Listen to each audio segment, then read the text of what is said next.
are we really comfortable talking about our feelings with the people that matter to us the most? And when you think about divorce rates, I don't think divorce comes from emotion healthy regulation. I think it comes from your partner being dysregulated, you not having that comfort to talk about your feelings with your partner. So you'd rather eat your feelings, cheat your feelings, stay at the gym for more hours, go out after work and party, and not be with the person that you should be the most comfortable talking to about your feelings.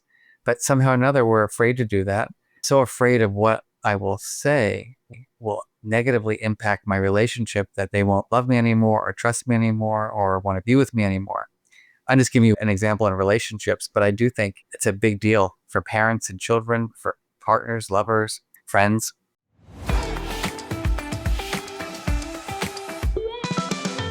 Welcome to the Emotional Longevity Podcast. My name is Dr. Elisha Goldstein. Let me ask you a question. Have you ever felt like no matter what you try to do, your emotions hijack your day? Today, I talk with Dr. Marc Brackett. He is the director for the Center for Emotional Intelligence at Yale. He's also the author of the new book, Dealing with Feelings. This is my second time bringing Marc back because we had such an incredible interview the first time. You can always go back and listen to that. It's one of the earlier episodes on this podcast. We talked about everything today. We talked about what you would get at, what would actually change in your life if you learned how to deal with your feelings more effectively. We talked about why our culture gives so much blowback to that, all the myths around that. We talk about his story and the power of mentorship and the research behind it, having someone in our lives basically who can give us the ability to learn how to be with our feelings and learn a bit more about them and be able to express them. We talk about how it can change our personal relationships, our friendships, our intimate relationships. We even talk about envy in our culture and what the antidote to that is. So if you like any of those topics or you think that can support you in your life, which I promise you it can, looking forward to you listening to this episode or watching this episode. Okay, let's get to it. Marc Brackett, welcome to the Emotional Longevity Podcast again. Thank you again. Yeah. For those of you who don't know and want to kind of refer back, Marc, we did an interview in an earlier episode of this podcast, so you can go check that out. That was based on his book, Permission to Feel. It was in a really fantastic interview. And so you might kind of want to look back on that as a foundation for what we do today. But this will also stand on its own. And I wanted to ask you, so, as you know, you've been a part of many podcasts. You have your own webcast. So, when people are listening right now or watching, they're doing the dishes, they're in the car, they're dealing really with life. Sure. And I want to know, just to kind of cut to it, here's your book, Dealing with Feelings. I showed it also in the intro here. And this is your new book coming out. And what's the single biggest shift you feel like people will experience in their life if they learn how to deal with their feelings differently? Freedom. Yeah, seriously, though, I think that many people feel like trapped by their feelings, including myself sometimes. And my hope is that people will see that there are real strategies that can help you be with your feelings or shift those feelings so that you can have the life you want. It seems like our experience is that from moment to moment, day to day, feelings just happen. They just kind of happen. They hijack. I say this all the time, that I feel like there's not a more important time in history. I feel like I say there's more and more every year, and it's always true, than to learn this work, than to learn how to deal with our feelings. And why do you think that's true? Like, what's happening right now in our culture, and why are people feeling, I don't know, my experience is there's just more and more people who are feeling really just kind of out of sorts, ungrounded, like not knowing how to deal with the temperature of the world and what's happening in their daily lives. I mean, I think you just said it. Like, what is the temperature of the society that we're living in? It's hotter than it's ever been. No climate change, pun intended. But I think it depends on the age. Young people, last year there were 80 school shootings. Mm-hmm. That's not like one or two things. That's when you hear 80 school shootings, that immediately makes my nervous system feel tense or activated. Um, Obviously, politics are causing people a lot of stress right now. A lot of kind of people fighting on both sides. Kids are concerned about climate change. They're concerned about uh, job prospects. With AI, people are freaking out that there's not going to be any jobs. They're also, I think, in a different place psychologically than they've ever been because of the way they live their lives. They're not in relationship as much as they used to be. Meaning, when I was a kid, as painful as it was, I was at recess playing with my friends, and on my block when I grew up, I was playing kickball and hide and seek and swimming and running around on my bicycle, and now people are sitting, sedentary with their phones scrolling for hours and hours a day. And so I think the combination of the lack of connection and, just all the world stressors, is a recipe for emotion dysregulation. Why do you think that? And we've heard this from Vivek Murthy, who also endorsed your book, and this perceived feeling of loneliness or disconnection. We've seen the statistics say that that's kind of growing, and then you see Robert Waldinger's research that says like, well, hey, relationships are the epicenter of longevity and health span. Mm-hmm. So what is happening, or what's been happening? Why are people feeling more lonely and disconnected? And I know you're going to talk about, you mentioned earlier, like the lifespan. You said, well, it depends, different ages are experiencing different Mm-hmm. things. But why are people feeling this? And what's that? What can we do with it right now? I will say that I think a big piece of it is that people don't know how to deal with their feelings. And I don't mean that to just plug my book.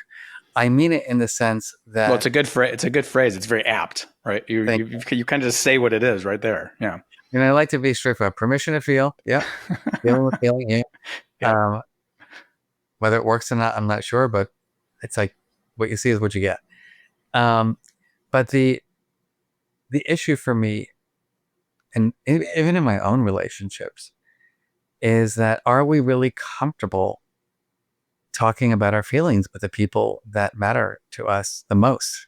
Mm-hmm. I mean, when you think about divorce rates, I don't think divorce comes from emotion healthy regulation, right? I think it comes from your partner being dysregulated, you not having that comfort to talk about your feelings with your partner. So you'd rather eat your feelings, cheat your feelings, stay at the gym for more hours, go out to work, go out after work and party, and not be with the person that you should be the most comfortable talking to about your feelings. But somehow or another, we're afraid to do that because either I'll be like, I'm a dude, I'm going to be weak. Like guys aren't so vulnerable. Or B, I'm so afraid of what I will say will negatively impact my relationship that they won't love me anymore or trust me anymore or want to be with me anymore. I'm just giving you an example in relationships, but I do think it's a big deal for parents and children, for partners, lovers, friends. I think that nails it in a lot of ways, and it goes even a bit deeper. Like, why do we spend time in the evening times, scrolling through unnecessary things on our phones, and knowing that we might need or want more affection in our relationships, or more connection, but we don't really talk about it. Yeah. Right? We've never been taught. I mean, this is the whole point, is that none of us role played these things as kids or teenagers. And so we don't know how to do it. And when we don't know how to do something well, what we do is we don't do it. And so we ignore, we deny, we live with fear or shame, which also metastasizes and makes our lives worse and makes us lonelier, as you said a moment ago. So I just think it's, from my perspective, and that this is like my life's work, is that I want every school across the world in their own culturally responsive ways to ensure that every kid gets an emotion education from preschool to high school. And I think the world would be very different if people had just like they get a solid, hopefully, math, science, language arts education. We have to work on that too, I think, still. But I think part of the reason why people are not as motivated even in school and engaged in school is because the adults who are teaching them haven't had an emotion education, and they don't understand the power of co-regulation, the power of, helping students feel emotionally connected to their work and all that kind of stuff. I want to get to it's almost like a perfect segue a moment ago to get into your story a little bit around how you didn't have these skills necessarily as a kid, and who like mentored you, but because you kind of landed where you just landed right now. I want to follow up on that, and then we'll get to your story in a minute. So everyone, Sure. hang on. We'll go into that. What do you think the fear is around? I know you've you're kind of like, in some ways, one of the people spearheading this emotional awareness, intelligence, health revolution, and we Mm-hmm. need it more than ever. And as I said before, but you've gotten some blowback from some people. All the time. Yeah, you got. What do you think the fear is? So then there. You said a second ago that well, it's just because there's part of it is because the adults didn't receive their own emotional learning. But what do you think the underlying fear is of teaching kids how to handle their feelings, how to deal with their feelings? Well, let's think about it. I think one is the fear is, like, I had this early in my career. Teachers would say things like, I grew up with an anxious father. I'm anxious. And so I don't want to talk about anxiety because I have never learned how to deal with my own anxiety. So there's just this like, I'm stuck with my own issues and I can't even begin to talk about it or help kids with theirs. That's one issue. So I I won't think, be able to handle it. yeah, like I'm just like, I can't handle my own anxiety, nevertheless, my students' anxiety. I'm Mm-hmm. like, I'm incompetent. Unskilled. So I'm like, don't want to go there. And I understand that. That's a real issue. And that's why the work we do in schools always starts with adult development. And it's very clear that we're not asking teachers to be therapists or counselors. We're asking them to be good teachers who care about their kids and help their kids develop skills. There's a big difference between um, being a counselor and a therapist and being someone who is a good emotional ally and coach. And I'm looking to do that in schools. Kids, if they have very challenging clinical diagnoses, should go see a trained therapist, social worker, psychologist. But kids are having feelings all day long at school, from the moment they walk into the school and feel safe and welcome or unwelcome, to their math anxiety, to their social studies anxiety, to like, does anybody want to sit with me at lunch, to physical, education time where like, does anybody pick me on the team? Am I good enough to be on the team? I mean, it's endless how many feelings we have as kids in school. And so to me, every kid should feel safe psychologically and physically in school. B, why not teach kids the skills so they are less nervous about approaching someone and about making friendships? Why not teach kids the skills to deal with the anxiety they have about taking the tests? I mean, it seems like common sense to me that you'd want to develop that set of skills. Teach the kids skills how to deal with disappointment and frustration, and you didn't get the grade you wanted. And instead of throwing something across the room, you reflect a little bit and realize, like, oh, I could have, studied harder, or I need help. Yeah, or procrastinate or avoid, and have a self-fulfilling prophecy from Yeah. there. Yeah. Yeah. So that's one. That's like one and a half or something. I don't know. I think the other interesting piece is that some people feel that, and they're misguided, I will say that out loud, that it's like prying into kids' lives. And so there's a group of parents that are like, I don't want this in my kid's school because I don't want them asking kids about how they feel about me, you know, or, what did our family do over the weekend? And I don't want them to know our personal business. And that's not what this is about. This is helping kids who are coming into school, maybe who didn't get a good night's sleep, or who maybe they did have an argument with their little brother, to just be more present in the classroom. Like, and what's the alternative? The alternative is what? The kid is going to sit there, ruminating all day long, or, unable to focus. So I think those are the two big ones. I mean, there are many, many others, but it reminds me of my son for a second. He was going into this athletic whatever, had experience of this particular sport, and the coach was came and told me like what a natural he is, like how we need to like get him on this team, we need to do these things. And he's sitting in the passenger seat, and he's listening to the coach saying we need to like get him into this program. And then he turns to my son and says, right, do you feel good about that? And he's like, yep, that sounds good. But later he came and told me that he didn't want to do that. He felt pressured to do that. And I said, well, you can, because this was where it gets a little complicated. I said, if you're with an adult and the adult's kind of, you're feeling that from the adult, you can always just kind of name it and say, oh, I'm feeling a little pressure right now. And he said, that would be embarrassing. yeah. And so there's a secondary emotion that comes there after that. So how do you work with that? Well, I want to work with the first thing you said first, which is I want to make sure that people understand that that it's not your child's sole responsibility to deal with this. It is the adults who are raising and teaching kids responsibility too. Mm-hmm. So in my ideal world, a football coach, a tennis coach, a teacher, a parent says, all feelings are welcome here.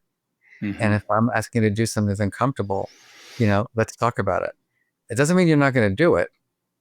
It doesn't mean that like it's an excuse to not do something, but let's have a conversation about why, so we can figure out the strategy that would best help you.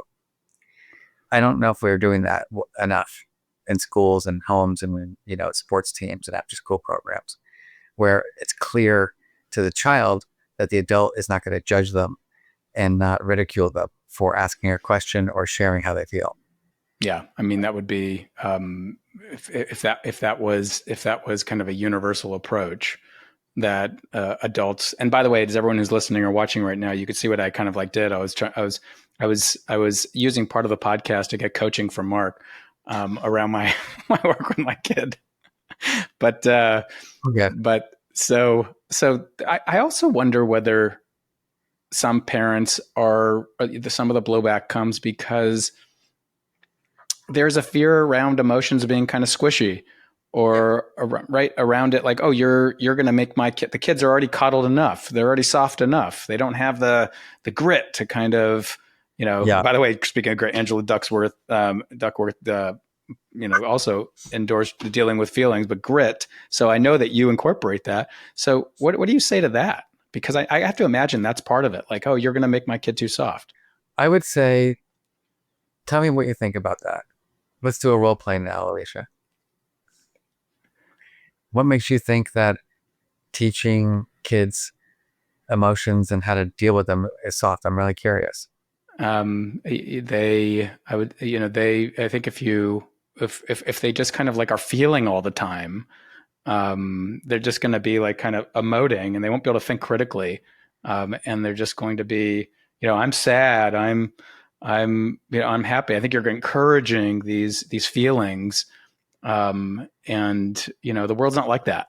The world's harder than that. They're going to need to pull themselves up by their bootstraps and be tough to be successful. Yeah, that makes a lot of sense. So a couple things. One is that I think you might have a misconception about the work. And so first, the feelings are feelings. Your kid has feelings whether you want them to have feelings or not, as do you, from the moment they wake up to the time they go to bed.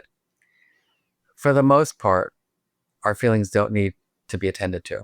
Otherwise, we go nuts, right? Like, I need a strategy. It's like most of us are living our lives, and there are moments like, when I'm about to take a test.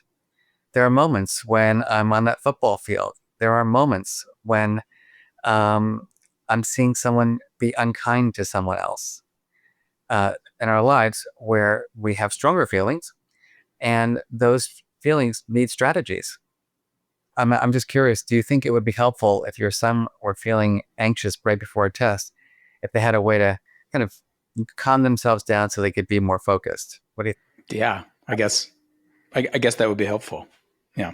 And I was just curious, like if let's say your kid was taking karate and they were going for their yellow belt test, and they messed up on the blocks and they just were so disappointed themselves that that if you knew they were disappointed, that it might be helpful to find out, what happened so that you could help them prepare better for the next test.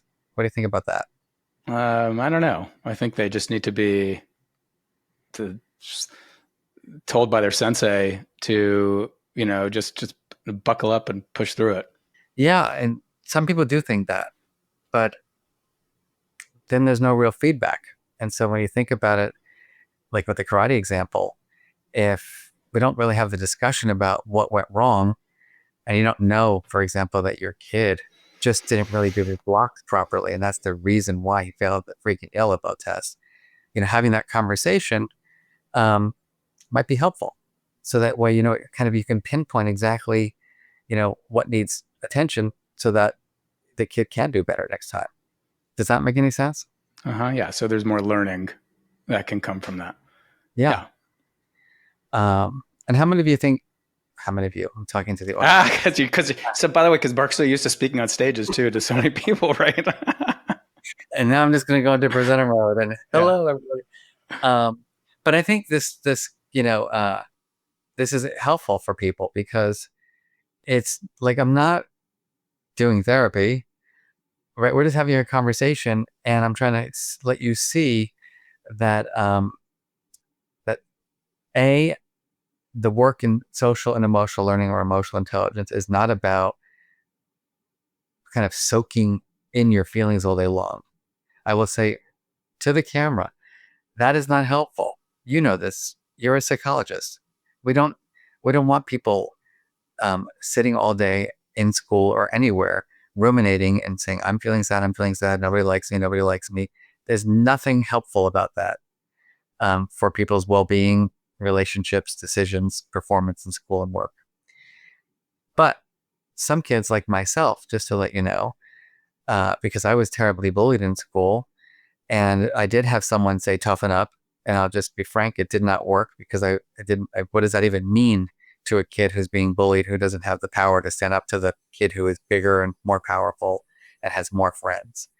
And so for me, that methodology of toughen up just made me retreat more, feel more lonely, and get more bullied. Let's reverse the scenario and imagine a situation where I was in a family or in a school that someone noticed how I was feeling. Wow, Mark's shoulders are kind of slumped over. There's something in his facial expression that feels off. I'm going to use that as a signal that maybe something's going wrong with my kid, to ask him a good question about how he's feeling or what's going on, so I can get some data and information to see what might be helpful for my kid. Nobody did that for me. It was like as if I was living alone at school and at home.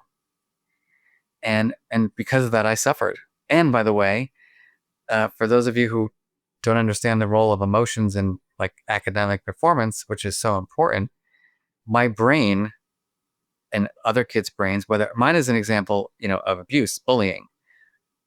Let's take a kid who is in a very violent home. Let's take a kid who is, post the fires here in Los Angeles, post flooding in Texas, whatever is going on in the world that's making kids feel anxious and overwhelmed.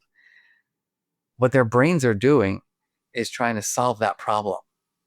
So I'm sitting all day long with like Roman oligarchy, algebra, diagramming sentences. Why we have to do that is beyond my understanding. Anyhow, I'm trying to like absorb this information, but my brain is saying, am I going to get home safely today? Is someone going to beat me by the bus? Is someone going to spit on me today? Is someone going to bang me into the locker? Nobody knows that this is happening to me. Oh my God, I don't, that's what's happening in our kids' brains.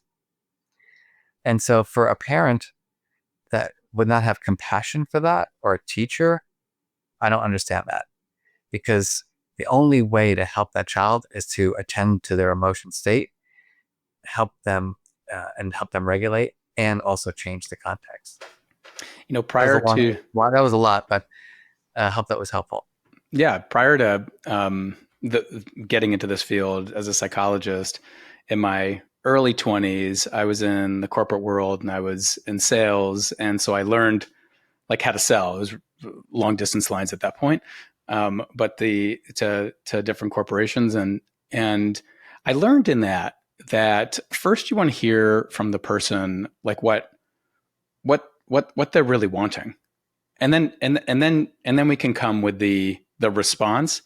So I almost wonder whether with a parent who is kind of doing that blowback, when you're talking about academics as an example, if we just talk about the neurology of the brain for a second, and we see the emotional center as one of the more primitive areas of the brain, which controls attention.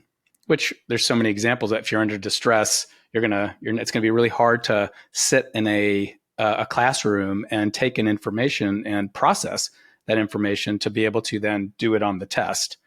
So if we can learn how to kind of cool down and balance the emotional center of the brain, your kid's going to be more relaxed and awake in class, and they're going to be able to integrate the information better, and they're probably going to do better academically, most likely. I think there's that element too. And by the way, I think it's important that it's not just about dealing with threats and fears and stress and anxiety. This also happens. I'll never forget, I was in a school once doing training for our program, and the teachers, we had them like get into their groups and like, what are some of the challenges you're facing with implementation, and where could I be helpful? And this one teacher said, I have this first grader who goes to his grandmother's house every Thursday after school, and the only thing he wants to talk about is going to his grandma's house all day long because he's so excited to see grandma. And like, that's not a negative emotion. He's excited, but he's also disturbing the class, and he's also not focusing because all he's talking about is going to see his grandma. And they didn't excitement. Yeah. Excitement. The excitement was getting their way. So I don't want to take away the excitement from that kid. So I said, well, what do you do? She's like, I have to tell him to go sit down all the time. I have to tell him, like, and I said, well, let me try something. Let's see how this works. How about you let him know how excited you are for him to see his grandmother every Sunday or Thursday? B, how about you let him get it out? And you say, little Johnny, I'm going to give you 3 minutes to let everybody know how excited you are about going to see your grandma. And you can say, 3 minutes, you can tell everything you want to say about grandma. Go. And he just gets up and da-da-da. And then you say, now that you've talked about grandma, we know you're going to see her on Thursday, but now we have to do math. Now we have to do science. Is that okay? And so you're coaching the kid to say, I don't want to take away your feeling, but you're going to learn how to communicate it and strategize. But also you have to learn how to manage that feeling and keep it in the background, because now we got to go to math and science.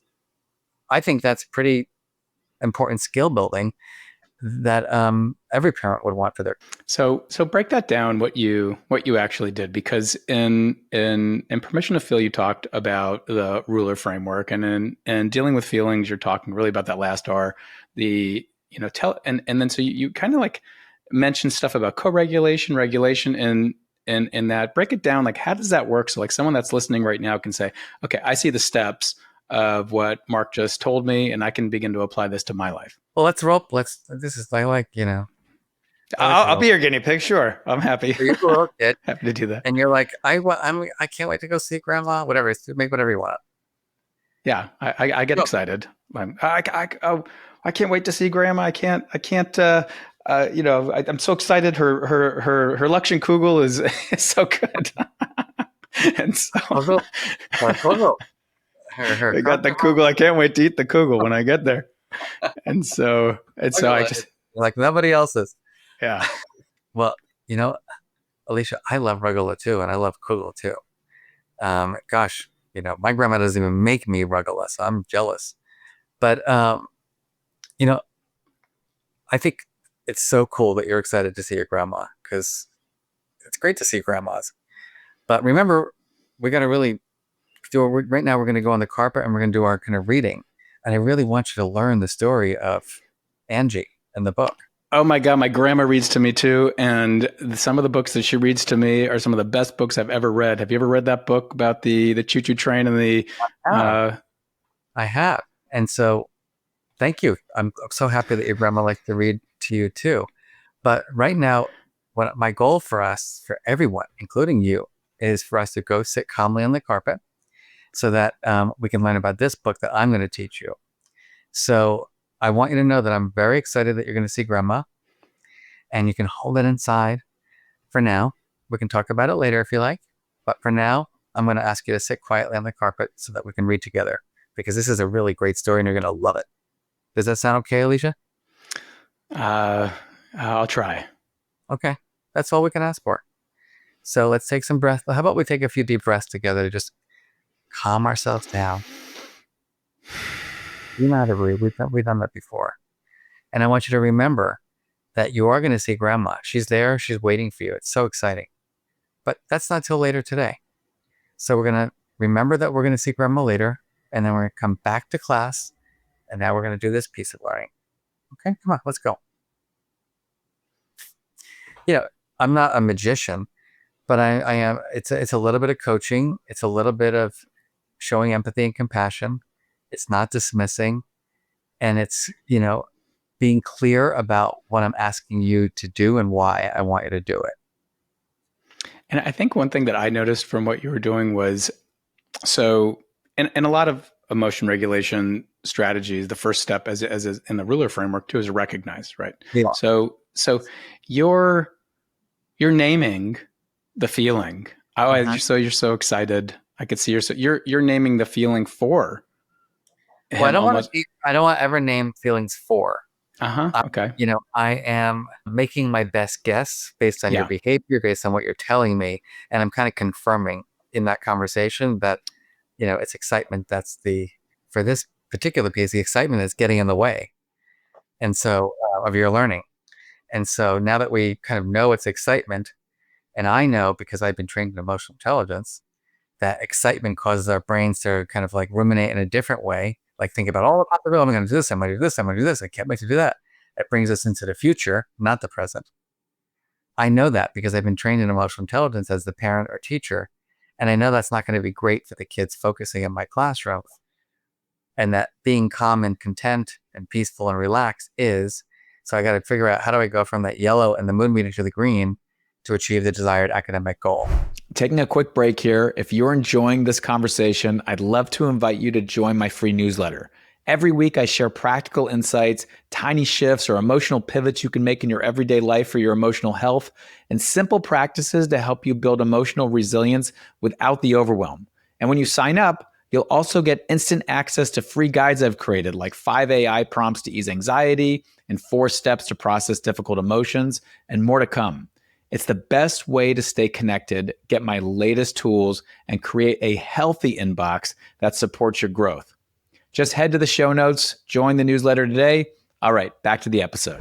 Mm-hmm. And by the way, if you're an adult listening right now, I mean, all of these, what I find so insightful about any of this is that really we're talking about kids and how to work with kids in this moment, but this is like the same for adults. And are you kidding? Like, yeah, I've been, married for 30 years, and we go through, and then, interestingly enough, there was a moment, it's 30 years is a long time to be with the same person, and we're, I think, in a really good place. But there are moments where, there's a little bit of boredom, there's a little bit of frustration, and I just think I made it a real point to say things like, in my relationship, I think we're bored right now.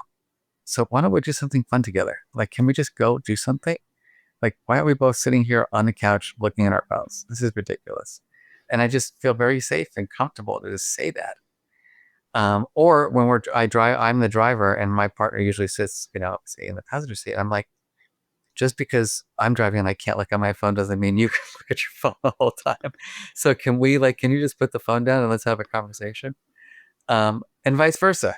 Because what's the feeling that comes up for you when he's looking at his phone and Right. you're driving? It's like I'm all alone and that we have nothing in common, and I feel isolated and lonely. And I don't want to drive for 2 hours from Connecticut to New York City, you know, just thinking about stuff. Sometimes I do. Um, but oftentimes it's like this is an opportunity for us to connect. So Yeah. can we just, but I think so many people are in relationships where don't they don't say it. Mm-hmm.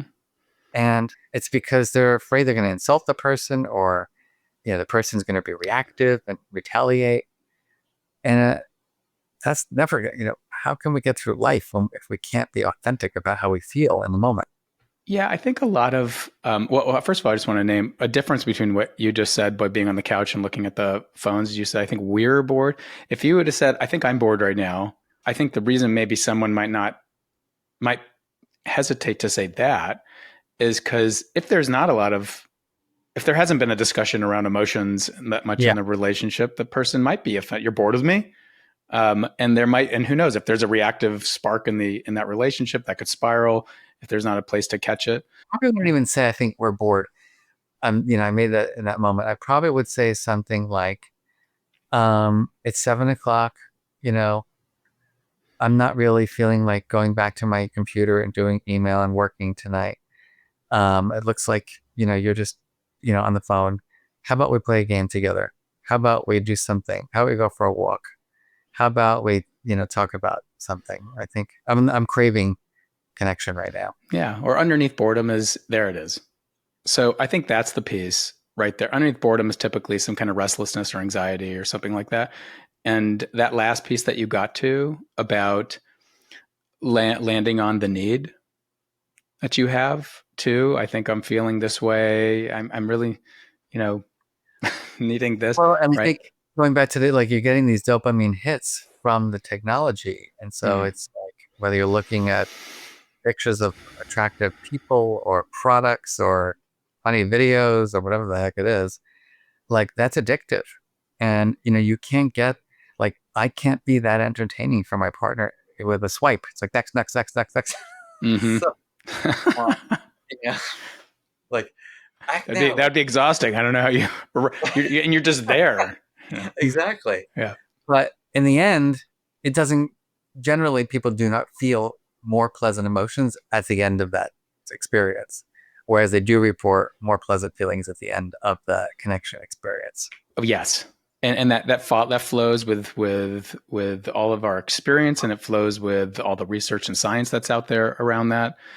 Um, One of the things I learned a long time ago was if we want to change implicit reactivity, sometimes it's good to have people that we can look to that are doing it differently, Uh-huh. so we get more implicit insights around that. I promised everyone that we'd get to your story a little bit. And you touched on it earlier about being kind of bullied, and you didn't really have the skills to deal with stuff, and you certainly didn't have parents that were exemplifying that, right? Uh-huh. But you did have somebody, and I Yeah. know people have heard you talk before, might have heard this a little bit. There's a whole lot of people who haven't. But Yeah. talk about the importance of, just for a moment, around your Uncle Marvin, and also around what's the importance of having a person Yeah. in your life that can give you permission, or model something Yeah.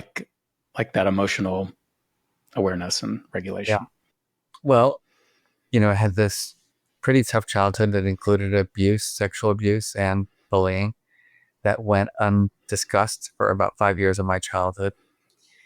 And again, I still to this day think, how is it possible that nobody noticed the shifts in my behavior or my facial expressions or the way I walked or the way I talked? I still cannot get over that. I mean, I've healed, but I can't get over the idea of this boy, 5, 6, 7, 9, 10-year-old boy, like going to school and going home and eating dinner, and nobody's like paying attention to this kid's energy. Um, and so, but that was the case. One person did, when I was around 11, He was my mother's brother, who his name is Uncle Marvin. And, it is a fairy tale story, meaning that how could it be that a kid who is so depressed and an eating disorder, I was just miserable, failing in school, have an uncle pop into his life that is a school teacher, a musician who's studying to be a counselor, who's running a curriculum to teach kids about feelings.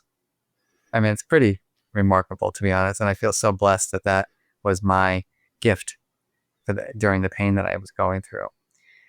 And Uncle Marvin was just that, movie character. He was an amazing human being. And he was the first person who just asked me, "How you feeling, Mark? And let's talk about feeling, when have you ever felt elated?" I'm like, "Not too often." "Well, how about alienated?" "I can talk about that one." And through those conversations, I eventually disclosed what was happening to me. And he didn't say, like my mother would have said, something like, "Oh my God, I can't handle this." Or my father, "Son, you got to toughen up." Or at that I'm 11 and I'm being bullied and abused. Like, I'm not sure what toughen up means in this moment. But Uncle Marvin just said, "I love you and we're going to figure it out. We're going to get through this." And we did. And I'm thankful for that because it's changed my life. And so that's my kind of my story for kind of really why I do the work I do, because I had an extreme example of loneliness and alienation, one that hopefully very few people have to endure, which includes abuse. Which we know a lot of people do endure. Yeah. That's still mind blowing to me in terms of the percentages of people that are sexually assaulted, abused. Just, I cannot believe that's still the case with the amount of awareness that we have, but yet it is still the case. Forward now to, I write this book called Permission to Feel. I start doing research on the concept, both from like an international study of who does and doesn't have an Uncle Marvin in their lives, to the power of that concept in terms of a strategy for dealing with your own emotions. And by the way, it's pretty clear that of all the emotion regulation strategies, having this kind of radical acceptance, like, okay, I'm feeling anxious. Okay, feeling anxious, or I'm feeling worried or sad or happy or whatever the emotion is, that giving oneself the permission to just have one feeling without judging it is one of the more powerful predictors of your well-being. Above and beyond social support, mindfulness, all these other great strategies which do contribute, the one so far in my research that out predicts everything in terms of power is permission to feel, which is, by the way, a little bit of mindfulness too, right? Because mindfulness of emotions. Yeah, that's what that would be. Yeah. So I've been on this endless journey of like making sure everybody has an Uncle Marvin. It's actually the topic of my next book. It's called Uncle Marvin. It's going to be called. It's called Becoming an Uncle Marvin: Why We All Need an Emotional Ally. That's the tentative title. Don't look for it because it won't be available for 3 or 4 years. But and what I find cross-culturally, only about 35 to 40% of people say they have someone like an Uncle Marvin, and 60 to 70% say no. And then you wonder, well, other life outcomes as a result of that? And there are. What I find in my research is those who say yes have better physical health, better mental health. They actually sleep better at night. Interesting. Yeah. And they have greater life satisfaction and greater purpose and meaning in life. And they're higher in emotional intelligence. Just a note here, since this is the Emotional Longevity Podcast, just for everyone to kind of like note that for themselves again. Like, what I hear you saying is that having, someone like an Uncle Marvin or kind of a mentor in that way actually has an impact on your life, on your health outcomes. Yeah. Health and outcomes. Yeah. Okay. Go ahead. Sorry. That is clear. 20,000 people in that study. Mm-hmm. I'll have to grab that study from you. Yeah. Yeah. It's being published as we talk. And so, I mean, I think this is an interesting thing for us to just talk about, because some people might be listening who are 40, 50, 60, 70, 80, 90. I probably haven't told you the story, but A 95-year-old man wrote me a note a couple of years ago after reading my first book. And he said that, he was just so moved by it, and how he grew up in a very conservative, family around emotion, and never talked about his feelings, and kind of felt like stoic, and how he only wished he had learned about the work that I do to be, he thinks he would have been a much better husband and parent. And I was so moved by it that I wrote him back, and I'm like, thank you at 94, to write me such a note. It was very powerful and meaningful. And so just really appreciate it. And he wrote me back again. He goes, no, Mark, thank you for being my Uncle Marvin. Oh my goodness, there it is. It's all full circle. And I'm like, oh my gosh, this is like, I can't handle this. But I thought it was a beautiful thing that at 94, this guy could have a newfound awareness and give himself permission to feel. So it's never too early to start, and it's never too late to start. And I think this is, as you know, I do a lot of public speaking, and I have friends come sometimes to hear me speak. And one of my friends came and he's like, yeah, Mark, that was a great presentation, but I feel terrible about myself because now I know why I don't have purpose and meaning in life, because I didn't have an Uncle Marvin. And I'm like, let's take a deep breath. It's unfortunate because the research does show it is a little bit better to have the Uncle Marvin. But at some point, once we have that awareness, like the 95-year-old man, we got to give ourselves permission to feel. We got to look in the mirror and say, I can be my own Uncle Marvin. Yeah. And then he can work with the grief that might be there about not having that. It's interesting. I've told you before, I kind of run this therapeutic coaching program, and there's a woman who came in at 93. Awesome. 93. She's been there 2 years now. So that just reminded me of your story. Yeah. But you absolutely. So I guess as you were talking, I was like head nodding and saying like, absolutely. What was that feeling? So those who are watching on YouTube might have saw your physical expression when you got the note from him, like, thanks for being my Uncle Marvin. Yeah. But if you're listening on, the various platforms, you might not have seen it. What was that feeling? What would you name that feeling that came to you when he dropped that note to you? I'm going to say it's a mixture of gratitude and satisfaction. This feeling of, I'm grateful that he had the courage to write to me, and this like deep satisfaction that like we all need, to know that what we're doing is helping people. Like that's, I've done so much trainings, and I don't really, I benefit from my work, of course, but the real, I sleep better at night knowing that this 94-year-old man feels, like he learned something, and that his life can be even better as a result of reading my work. Yeah, I might go. I know you said it's kind of maybe not a skillful thing to do to name somebody's emotion, but I almost, I almost feel like he was loving you, like he was leaning in with that a little bit. Yeah, I don't, I take a little longer to fall in love with people, but maybe not fall in love, but like that was good information about Elisha. Yeah. Yeah, it's a platonic love, of course, and I think that's beautiful. And why not have more of that in this world instead of anger and demoralization? What is your?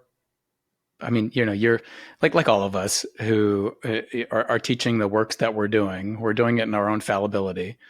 And, what does your daily practice look like as far as emotion regulation? Like, what's your kind of go-to? Like, how do you approach moments you get dysregulated in the variety of ways that might happen? Yeah, in my book, like basically when I was trying to figure out what to include in that book, I asked thousands of people what they had hoped they had learned about regulation. And I also thought about kind of the scientific buckets. And what I've tried to do is I tried to help people understand that emotion regulation is not one thing.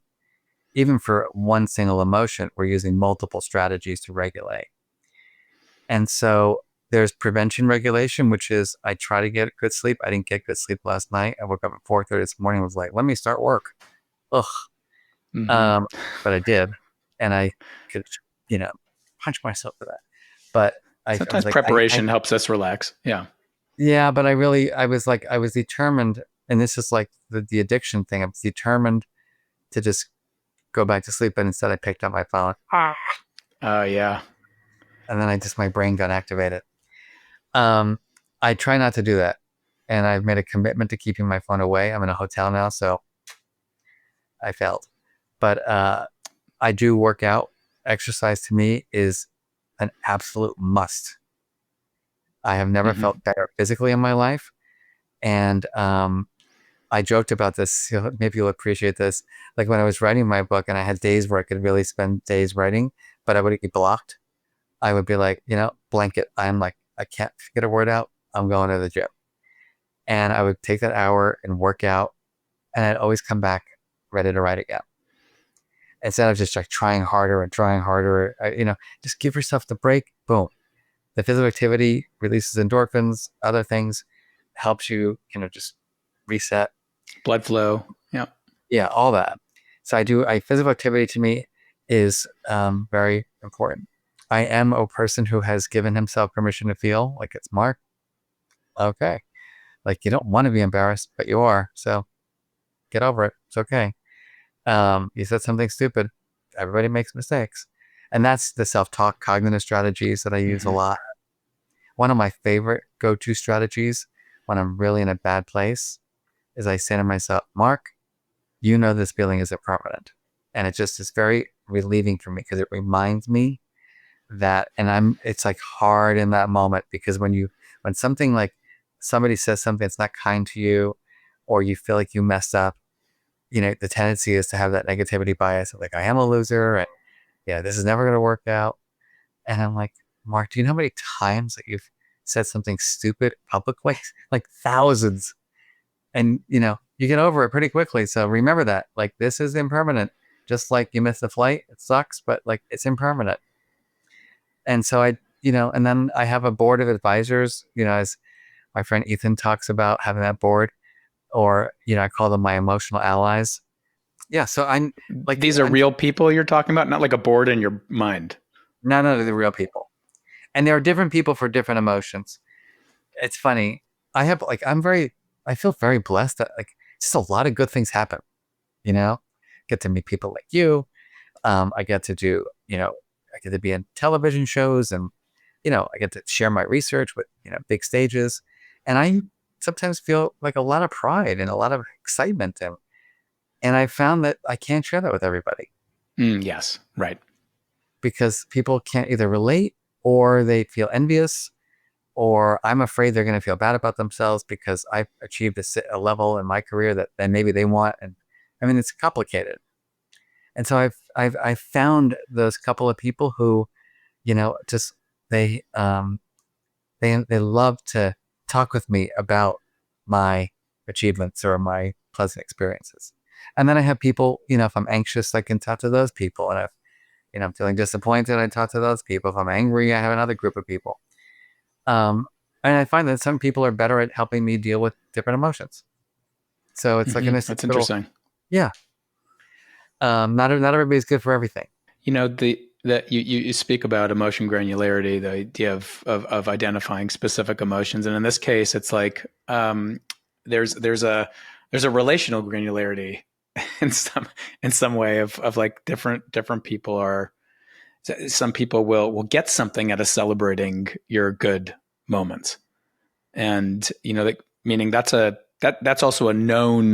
There's also research and science around that. When we fan the flame of people's good moments and it feels more genuine, we get a boost to some Yeah, degree, right? 100%. And by the way, I think that's under practiced. The Mm-hmm. I make it a point now, and I could do more of it, is to really help embellish other people's pleasant experiences. Um, and it's funny. I realized that it's my own growth in that space because I didn't do it earlier because I was insecure or envious, and I've let go of that insecurity and envy, and now I love helping other people feel great. I think it's the best thing to like just, and not just be like, great job. It's like when you gave that presentation, like your energy was on spot, the way you connected with the audience was that way, the way you used your body. I really go into the details, and you can just see people feeling so, you know, you really were watching, you really were listening, like you really, whatever it is. And They it feel makes, cared about. yeah. And here's something interesting research wise. So longitudinal research on this topic from when we're kids shows that it's called positive empathy as opposed to general empathy. Mm-hmm. So, Elisha has, his dog dies, and I'm like, oh my gosh, I feel terrible about that. What can I do to help you? It just happened like 4 months ago. Oh, Yeah. so that's um, empathy, right? We're showing our concern for your misfortune. Very powerful, very helpful. However, if people take a moment and just reflect on their childhoods and to think about the people who showed that kind of empathy versus the people who complimented them or made them feel special in certain ways, and then ask themselves, who do I feel more connected to now as an adult? Who do I remember better? It's going to be the people who do the positive empathy. Yeah. I mean, so that has spiritual lineage in it too. Like in Buddhism, that's called mudita, Yeah. and in other traditions, they have their own names for that. Yep. So that's been something that's been part of our common humanity. Um, I'm aware of our time, but I want to touch on just one thing, just because you had mentioned it, and I think something. You've personally you talked about this when you were younger, but I think you might know something about the research on this. You might have some insight anyway for the rest of us on it. Let's see. The emotion of envy. Uh-huh. I feel like it's certainly in our culture, and it turns into judgment and on people's looks, and I just saw this thing on social media on these various women who were different ages, different stages of life, and like all these different judgments depending on what people were throwing on them. What do we know about that feeling, and what can we do about it? It's funny because I did research on this with my undergraduates at Yale. They were stressed and anxious and overwhelmed and fearful. And I respectfully would think, like, it's a pretty good life here, It's pretty good. You got into Yale, for God's sake. I didn't get into Yale. You're like, the dorms are beautiful. The food is pretty good. The professors are amazing. So, like, what are you, so stressed about? Now, of course, they are stressed in certain instances, but I had them journal about all of their feelings. And essentially what I found was that the number one emotion, if you looked at what we call their appraisals or their causes of their feelings, it really led to envy. This one's richer than I am. This one's more connected than I am. This one studies for less hours and gets better grades. This one has better hips. This one has better this. Everybody's kind of focusing on the social comparisons. And then I went to the university counseling center and I said, what's our university's envy reduction program? It wasn't very popular, just so you know. But because the answer to envy is not going to be taking a nature walk or doing a meditation, to be honest with you. I think it could help a little bit, but I think the answer to envy is gratitude, is to stop thinking about what everybody else has and recognizing that you're doing pretty darn good yourself. And just be like, take a look around. I do this. I am like, sometimes people think this gratitude stuff is cliche, and I get envious too. I get envious. People have more Instagram followers than I do. People make more money than I do. People have better vacations than I have. People blah, blah, blah, blah, blah, blah, blah. Your mind just kind of spits this stuff up on its own. Yeah. On its own. And then I look around. I'm like, Mark, your life is pretty freaking good. Yeah, let's take a moment and like look from where you came to where you're at. Like, it's amazing. Oh, yeah, you're right.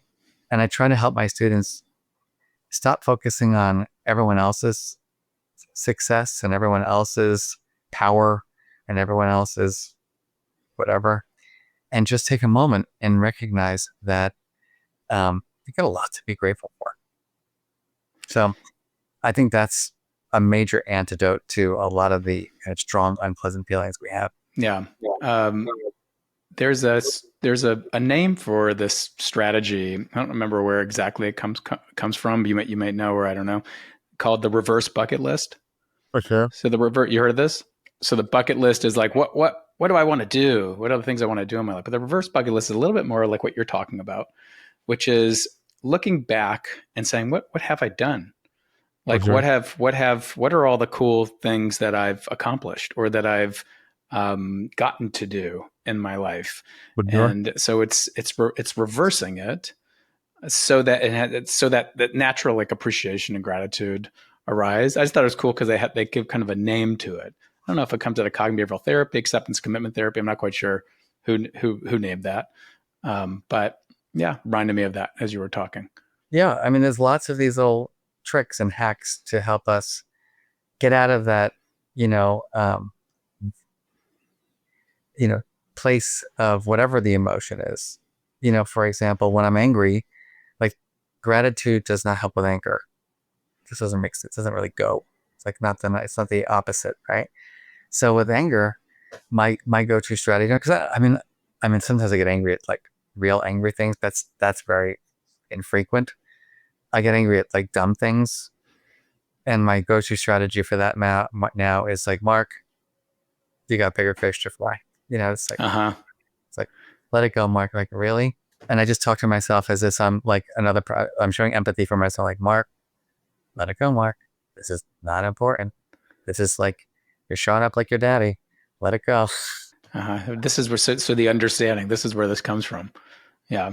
Cool. Re- Reminds me of this is you're reminding me and teaching me a little bit right now because we just ordered these shoes for my kids because school just started and we ordered different sizes because we didn't know what size they were going to be exactly, and you in order you're not trying it on in the store. Yeah. So and then none of them really worked, but the fine print, it was so fine that you wouldn't even see it, Mm-hmm. said final sale on the Oof. online thing. So I'm like, how could they do this? Like that's not right. We got to go back to this. So I was reminding, okay, you're reminding me that like, okay, all right, I can take a breath for a moment And and maybe take even a step further, depending on your, I don't know your financial situation. I don't want to make assumptions, but you know what? oh, Like, this sucks, and we're gonna give these to people who need them. could be, and there might be a good feeling that arises from there. So aware of your time. Thank you so much for Yeah. spending this time with us. And there's so much um, that I've even gotten out of this just being with you, and I just really enjoy being with you in general.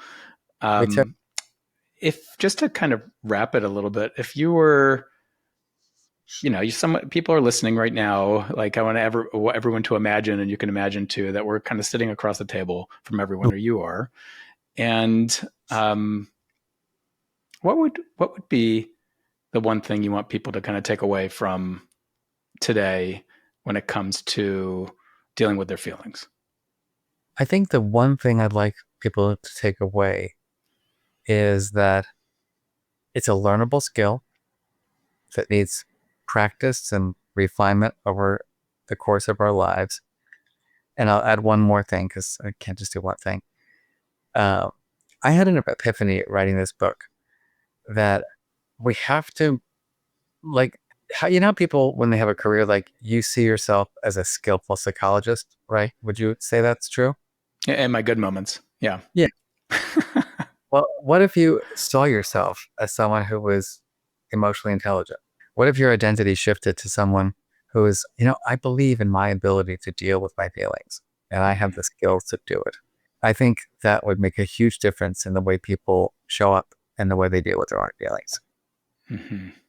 To sit in that identity a bit more, to practice sitting in that identity a bit Yeah. more. It's like sometimes I do it like I'm the Yoda of emotional intelligence, like, and even when I get triggered by people, one of my other go-to strategies with like interpersonal regulation is this is the test of Marc Brackett's skill.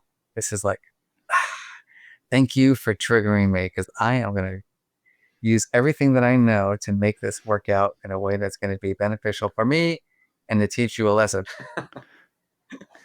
It's Yeah. really, I mean, it is a creative process. Yeah. Calling in the growth mindset with Yeah. that. Okay. Well, thank you. Thank you. And thank you for all that you've done. And I love the idea of this being kind of an emotional intelligence, emotional health, emotional learning revolution, because the Yes, world needs it right now. you're part of it. And thank you. And so where can everyone, of course, where can everyone find you? Where can everyone find, of course, we can go kind of much deeper into dealing with feeling in the book. You'll find Thank more you. of that. The Where can they easiest get you? is just to obviously I'm on all the social channels, the LinkedIn and the Instagrams and the X's, etc. But my website is just my name, which is Marc with a C, Brackett. So MarcBrackett.com. And from there, you can get our free apps. You can get, books. You can do everything you're interested in. Okay, cool. All right. Thank you. I look forward Yeah. to being with you again. Ditto. Thanks for joining me on this episode of the Emotional Longevity Podcast. I hope you found it as inspiring and thought provoking as I did. If you enjoyed this conversation, don't forget to hit like down below, subscribe to this channel, and share it with someone you know who could benefit from these insights. Your support helps us grow this incredible community and reach more people who need it. If today's conversation resonated with you and you're ready to go deeper, if you're ready to truly integrate these ideas into your life, I'd love to invite you to join me in a beautiful, supportive community that's doing this transformative work together. It's a space where you'll find guidance, connection, and the tools you need to create lasting emotional health and resilience. Check out the links in the description below to learn more. And before you go, make sure to tune into our next episode. It's one that you won't want to miss.